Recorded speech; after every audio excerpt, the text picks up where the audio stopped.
This is Tornado Talk, a weekly podcast about one of nature's most fascinating phenomenons. Share your tornado story online by email or call us toll-free 800-439-1570. That's 800-439-1570.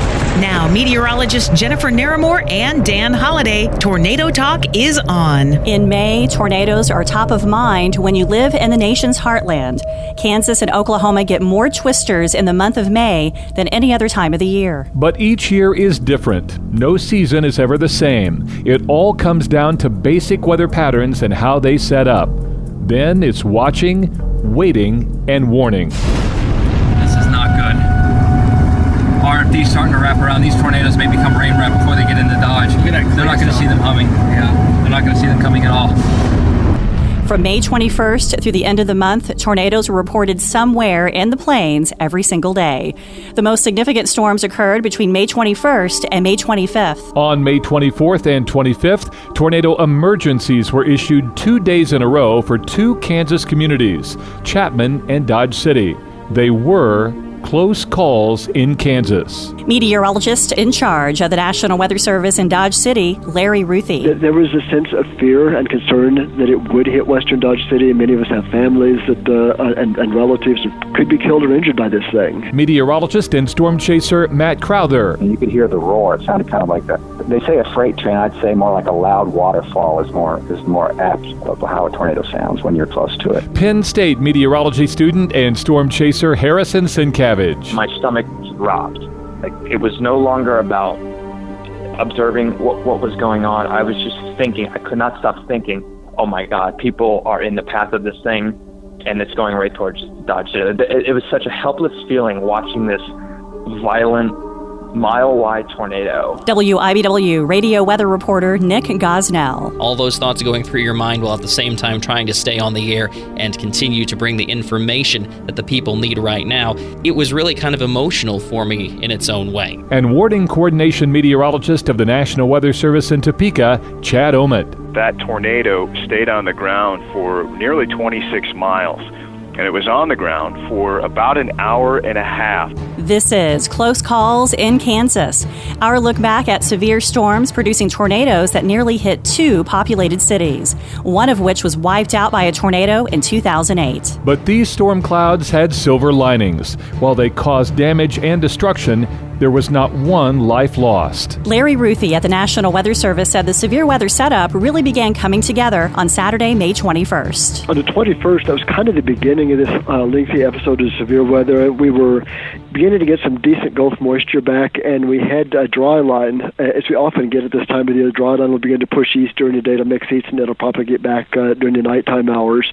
And as I recall, on the 21st, we did have a dry line that moved out into western Kansas with a good shear environment that developed, and we had a supercell that developed up in Wichita County and moved up into Logan County, and it just sat in that area for an extended period of time and put out tornadoes, a tremendous amount of rain and some sizable hail as well. Harrison Sincavage is pursuing an education in meteorology at Penn State University. He works for the Storm Report Radio Network, tweeting the latest weather information on storms that occur around the world. This summer, Harrison is staying in Wichita, Kansas to study where all the ingredients come together. This season, he saw his first tornado. On May 21st, he was in western Kansas for a picturesque and photogenic event. It was really odd being next to something that was basically sitting along the landscape that produced multiple tornadoes, and the winds are calm. On watching this storm as the sun's going down, it has a beautiful gray, pink-like tint to it as the sunlight's being refracted through the hail and the raindrops in it, and it just has this beautiful striation around it. And it was a textbook supercell, really. You can really tell how the storm was rotating aloft, and it was just one of the more photogenic and picturesque storms of the season, I think. And around the meteorology community as well, people were stunned by how amazing the supercell was. Matt Crowther agrees. He spent 33 years as a meteorologist at the Weather Channel. He and his wife Betsy, who is also a meteorologist, captured what nature had to offer that evening. That was an amazing, amazing storm. It just sat there for 3 hours spinning. That's probably the most photogenic storm of the year, just storm-wise. And again, it was kind of a semi-marginal situation. They had a small little 5% tornado risk in that area. It was one of these deals where the upper flow wasn't very strong, and the wind shear wasn't quite what you totally expect. But there was plenty of moisture cape in the atmosphere. It literally probably did not move more than 2 miles in 3 hours. So you could just set your tripod up and do time lapse, and I got some of my favorite supercell structure pictures I've got in a long time. There were a couple tornadoes with it, but we just kind of hung back, and then later on at night you could get the whole. It looked like one of those flying saucer, motherships, as chasers like to call them. And it had all these different shapes, and the sunset and lightning. It was just incredible. That's my main focus when I go out storm chasing, is to get photographs. I'm more of a photographer than a videographer. I love the shape of an incredible mothership supercell. I would rather see that than probably 9 out of 10 tornadoes. I'm a storm chaser, not a tornado chaser. According to the Storm Prediction Center, on May 22nd, there were 47 preliminary reports of tornadoes that occurred across 4 states: South Dakota, Nebraska, Kansas, and Texas. Some of the tornadoes were large, yet luckily, no one was hurt. Storm chase teams called into work to get off the day on Monday because the weather pattern showed no signs of slowing down. There were far fewer tornado reports, but it was one that occurred near Woodward, Oklahoma, that went wild on social media. Harrison Sincavage says he and his friends were spotting from on top of a hill. Much like the Leota, Kansas storm, a third tornado they saw in northwest Oklahoma would provide a beautiful backdrop. And as this tornado is just moving through the landscape, not damaging any buildings, not hurting anybody, the sun began to set below the base of the storm. And as it was setting, the sun had an orange to reddish glow to it, and it illuminated the tornado beautifully. It was a spectacular sunset to watch something in nature occur, one of the most violent forces on Earth being a tornado, and watching the sunset behind it. It was a very almost like serene kind of view, given it was an open field, and it was just a paradox, really, to just be awed by something that's so strong, and just to see this incredible sunset was one of the most amazing things I think a lot of people have witnessed. That it's not very often that you get a tornado and the sunset, where the sun's right next to the tornado, and you can actually see through the base of the storm. Tuesday, May 24th, became more threatening. By afternoon, an outflow boundary would be the focus for more severe weather in western Kansas. Larry Ruthi at the National Weather Service said it was a unique setup. And it was that boundary that really enhanced the low-level flow. We had strong east to southeast flow that developed behind that boundary during the afternoon hours, and the draw line propagated east during the daytime hours into far southwestern Kansas. So it's kind of a triple point with a subsynoptic area of low pressure that developed over southwest Kansas, with a really intense area of low-level shear that evolved from south-central Kansas on up toward Scott County. And then the thunderstorms developed during the late afternoon hours, starting around 4 o'clock up in Scott County. We had our first tornado report just a little before 4 o'clock up in Scott County. That one area of thunderstorms moved across Scott and Lane into Ness County. And our first, we had 2 or 3 tornadoes reported, relatively weak ones across Scott into Lane County. But the first significant tornado of the day was the one that developed in the southwestern part of Ness County as an EF3 tornado. That was around 6:15, 6:25, that time frame, and that moved off toward the northeast. And at the same time that was going on, we had other thunderstorms that started to develop with the next cluster down in Ford County. Harrison Sincavage and his storm chase partner Danny Welch started May 24th near Buffalo, Oklahoma, working their way toward Mineola, Kansas. We got in our truck and continued to travel north on Highway 283, and we saw our first funnel cloud. And it lingered for about 30 to 60 seconds before finally touching down. And as that happened, there was a secondary funnel immediately to its right that began to form. So we had a rope tornado to the left, and kind of it was like a needle funnel, if you will, to the right. and we had twin tornadoes almost right away. Harrison said those twin tornadoes were the first of 4 sets. As the tornadoes approached Dodge City from the south, officials grew worried at the National Weather Service in Dodge City. Forecasters agreed that the city was in danger. A catastrophic situation was unfolding. Larry Ruthi said forecasters made the call to issue a statement that would get the attention of residents. Tornado emergency for Dodge City. The National Weather Service in Dodge City has issued a tornado warning for northwestern Ford County in southwestern Kansas. A confirmed large and destructive tornado was observed 4 miles southwest of Dodge City, moving north at 20 miles per hour. This is a tornado emergency for Dodge City. It was at that moment that the reality went from professional to personal for Larry Ruthi and his staff. Being able to look out the window west of the office and see this unbelievably intense wall cloud with tornadoes, it's kind of it's a frightening and an humbling experience. And we were actually had some discussion whether we needed to take emergency precautions and proceed to our safe room, and decided everything was going to pass west of Dodge City. That's kind of what we get paid to do. But there was a sense of fear and concern that it would hit western Dodge City. Many of us have families that and relatives and friends that live on the west side of town, and there's that concern of people we really know and are acquainted with, and family members could be killed or injured by this thing. And so there's a heightened level of concern when something like that happens. Harrison Sincavage and Danny Welch put down their cameras. The approach had changed. Now a populated area was being threatened. The beauty of nature could easily become devastation. The drill bit tornado started to rope out, and we had this very large multi-vortex tornado that's just churning across the landscape. It's coming up on the vicinity of southwest Dodge City. A large stovepipe tornado. It almost looks like a barrel. And we have a developing large tornado to its right. And traveling on Highway 400, I couldn't record video. I couldn't take photos anymore because I was so drawn in to what was happening. And it was the first time that I actually got scared, thinking what is about to happen to Dodge City. Watching that drill bit tornado with the horizontal vortices, this multi-vortex tornado that was about a mile wide, go towards southwest Dodge City, my stomach dropped.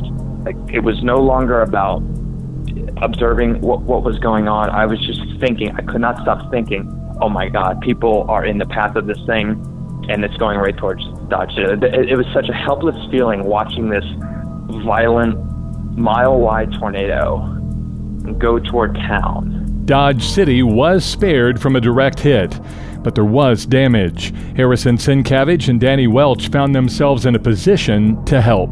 And all of a sudden I see this house. The roof is gone. The brick frame walls collapsed. One was blown in. And I just shouted to my friend that just stop the truck right now. And we got out of the truck and we see this woman just waving her arms frantically. And we had no way initially to get to them. They were down power lines. The power lines were live, and there was no physical way that we could get around them. So we ran about 50 to 100 yards east along Highway 50, and we finally found an opening that we could get in. The power lines were maybe 6 feet or so above the ground. They were about my height, so it was roughly 6 feet. So we army crawled underneath the power lines, and we just darted to the house to help these people. We come up to the house to 2 elderly women. One was standing, but she had a cut on her head, and there was another woman who was trapped underneath the collapsed wall. And we didn't know if she couldn't move. We didn't know if her back, her spine was injured or whatnot. So we stayed with the 2 elderly women. They were 86 and 95 years old, and the elderly woman trapped underneath the wall was 95 years old. The hail core of the storm wrapped back around, and my friend and I got hit with golf ball sized hailstones, protecting the elder woman. There was no roof, so there was nowhere we could go to shelter them. So we grabbed blankets. We grabbed what we could. Basically, I grabbed a it was like a tablecloth. I just put it over this elderly woman, and I just grabbed a cushion, put it over her head, and I just shielded her with my body as my friend and I got hit with golf ball-sized hailstones. And after the hail core passed, we were finally able to get through to 911 after multiple attempts. And eventually the paramedics and firefighters were able to find an opening in the power lines after figuring out a way to get their emergency vehicles through. And they were able to get the two elderly women to the hospital, and miraculously they were released the following day in fair condition. It was truly miraculous that they survived. I was able to ask the one woman who was standing. She was in shock, but she knew what happened. She knew where she was. I asked, "Did you see it coming?" And she said that they saw what was the drill bit tornado move off to the west, but they didn't realize that the low-hanging cloud there was the multi-vortex tornado. It was not condensed all the way to the ground, and there were these little vortices curving through the landscape, and that's what hit their house. There was a subvortex that curved right through their property and hit their house, because the houses immediately to their west and east, their neighbors, suffered some broken windows and some shingle damage. But here's a brick frame house that suffered major damage. The National Weather Service estimates 12 to 15 tornadoes in western Kansas. EF3 damage occurred east of Ensign, Kansas. A semi was overturned on US 50. A number of homes were damaged west of Dodge City. A large propane tank began leaking, and a landfill building north of Dodge City was struck. In all, there were 5 EF3s, 2 EF2s, and 2 EF1s. Larry Ruthi at the National Weather Service said it was a tornado oddity that occurred at a farmhouse that day that caught his attention. That one hit a farm that was hit back in 2007 on May 28th with another EF3 tornado and destroyed. So that individual was hit by 2 significant tornadoes in less than a decade. On May 25th, most of the afternoon was quiet across the plains. It was one storm that formed in north-central Kansas that would become what everyone was watching. Meteorologist and storm chaser Matt Crowther was with his wife Betsy as they watched it all begin. And we got up on it, and actually there was a small tornado that was down for about a minute west of Bennington, little kind of an elephant trunk tornado. And then we followed it east. In fact, we were one of the few chasers that followed it due east from there. A lot of chasers were south of it to begin with. We went on the road east from Bennington, and we saw the supercell get better and better organized, and we stopped on the highway, which goes south to Solomon, Kansas. We stopped about 5 miles south, and there were about 3 or 4 other chasers sitting there with us, and the tornado formed due west of us. And looking at it, you could tell that it was coming straight for us, but it was moving pretty slowly, probably about 20 miles an hour or so. And so we just basically let it approach us, and it got bigger and bigger, and it got bigger because it was getting closer, of course, but then it got bigger because it was actually growing in size. And when it got about a mile away, we just went down the road about half a mile to let it pass just to our north, and you could hear the roar. It sounded kind of like they say a freight train. I'd say more like a loud waterfall is more apt of how a tornado sounds when you're close to it. And it was about a half to 3/4 of a mile wide as it passed just north of us on the road. And then we followed it east for about, 20 or 30 miles, but it was still huge, and you could tell it was a violent tornado by the motion. It kind of looked like videos of, have you ever seen the Tuscaloosa tornado or Andover, Kansas, some famous EF4, EF5 tornadoes? The motion is very violent. You can just kind of visually see the very, very strong upward and rotational motion in the storm. Chad Omit of the National Weather Service in Topeka said his team was keeping an eye on the tornado as it moved in from the west. And that supercell moved east-southeast across parts of north-central and northeast Kansas during the evening of May 25th. That was a unique setup, really. When we look at the types of tornadoes we see, violent tornadoes, not common. Here in Kansas, we get them every few years. But what was unique about this system or this situation was the fact that tornado stayed on the ground for nearly 26 miles. And it was on the ground for about an hour and a half. And we have visual confirmations of that and also radar data that substantiate the fact that this thing was on the ground for upwards of an hour and a half, about 26 mile long path. As the storm churned north of I-70, it damaged farms, homes north of Abilene, and eventually headed toward a community that had been hit by a tornado before. In Chapman, Kansas, residents knew to take the tornado warning seriously. The community was virtually destroyed by a twister in June of 2008. When the storm got within miles of Chapman, the National Weather Service issued a tornado emergency. Our radio partners at KSAL in Salina and WIBW in Topeka were on the air with coverage. Nick Gosnell and our own Jennifer Naramore pleaded with the public to take shelter. They just put a tornado emergency out for Chapman. Okay. Tornado emergency for the city of Chapman as a confirmed large and destructive tornado located just west of the city, moving east at 15 miles an hour. Again, we'll repeat ourselves. Please take your tornado precautions immediately. In fact, don't wait for me to finish the sentence. Go to wherever it is you're going for a tornado warning, because you're in a life-threatening situation in the city of Chapman. Flying debris may be deadly to those caught without shelter. Mobile homes will be destroyed as well. Heck, we're seeing some of the radar imagery that's coming through, the dual-pole radar that can actually show you whether or not debris is being lofted, and we are seeing the debris ball, that signature on radar near Chapman. So, folks, this tornado is on the ground, it's causing damage, and it's heading right toward the Chapman area. This is no joke. A tornado emergency for you as the storm continues to steadily move off to the east at about 20 miles per hour, right over the Chapman area. Dangerous situation here. Please, folks, do not try to go out and see what's going on. Stay in your shelter until we tell you that it's safe to move out of it. Do not try to outrun this. Do not try to drive around it, anything like that. Just stay in your shelter until this passes through. And it's actually slowed down a little bit. It's now moving east at 15 miles per hour. It's held this pace here around 15 to 20 miles per hour over the past hour and a half now. And it's been on the ground for a while. So, folks, tornado emergency, Chapman. Be in your shelter and do not move until this pushes through.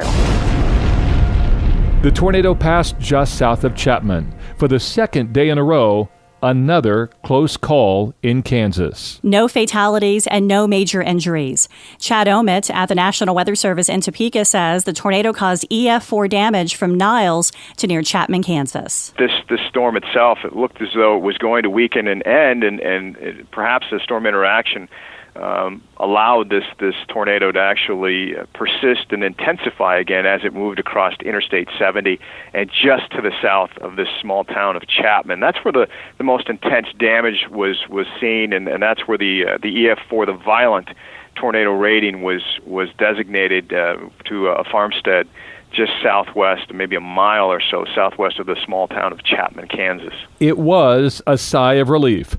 WIBW Radio's Nick Gosnell has traveled the interstate where the large tornado occurred that evening and felt as if he could visually see those who were in harm's way. I passed the Chapman exit on Interstate 70 many times, and you can still see tree damage from the 2008 storm if you look in the trees above a Cenex gas station there at the Chapman exit off of I-70, and that's immediately what I thought of as we went through the tornado emergency situation there in the Chapman area on May 25th. What also struck me was the verbiage used by the National Weather Service. Obviously, they've changed in the last few years to using much more strong language in their tornado warnings and tornado emergency warnings to really talk about what storms can do and to actually read those words for the first time for me in a storm of that magnitude really brought things home. Also, as part of my work in McPherson prior to coming to WIBW, I did a few high school football games in Chapman,